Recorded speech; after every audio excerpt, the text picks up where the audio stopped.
Arestado naman ang isang Chino sa Makati dahil sa pagbebenta umano ng baril.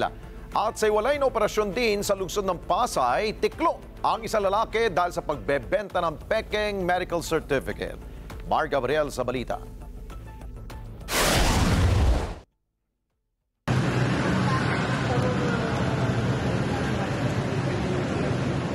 Dinampot ng mga operatiba ng PNP Anti-Cybercrime Group sa Makati City ang 33 anyos na Chinese national na sangkot sa pagbebenta ng baril. Nabisto ang sospek matapos niyang ipost sa social media ang baril na inaalok niya sa halagang 40,000 pesos.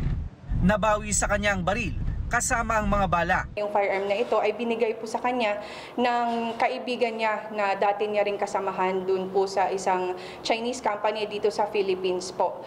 And yun po, since gusto niya nang bumalik ng China po, binenta niya po itong firearm para na din pandagdag gastos po. Base sa investigasyon, nagtatrabaho ang suspect bilang chef at courier sa ilang Chinese restaurant dito sa bansa. Inaalam na ng mga pulis kung saan galing ang baril na napag-alamang nakapangalan sa isang Pinoy at expired na ang lisensya noon pang 1999. Nakakulong na ang suspect at nahaharap sa kasong paglabag sa Comprehensive Firearms and Ammunition Law at sa umiiral na election gun ban. Tinitignan pa po ng mga kapulisan natin, ng investigator po natin kung connected po ito sa Pogo since nakita po natin ay puro Chinese company po ito. Ikaw ay may karapatan hindi mo magpasawala. Sa hiwalay na operasyon sa Pasay City, arestado naman ang isang lalaki na nagbebenta ng mga peking medical certificate na inaalok niya online sa halagang 200 pesos.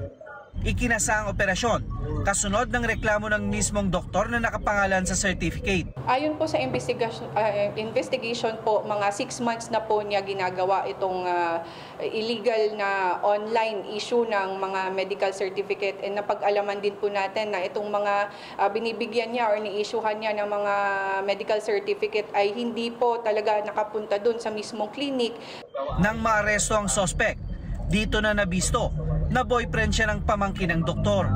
Kaya inaalam na kung paano niya na-access ang mga medical certificate ng biktima.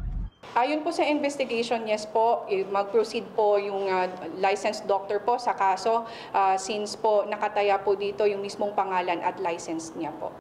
Nahaharap ang suspect sa patong-patong na kaso, kabilang na ang identity theft at forgery, kaugnay sa Cybercrime Prevention Act. Mar Gabriel, para sa Mata ng Agila, matatag, matapang, matapat.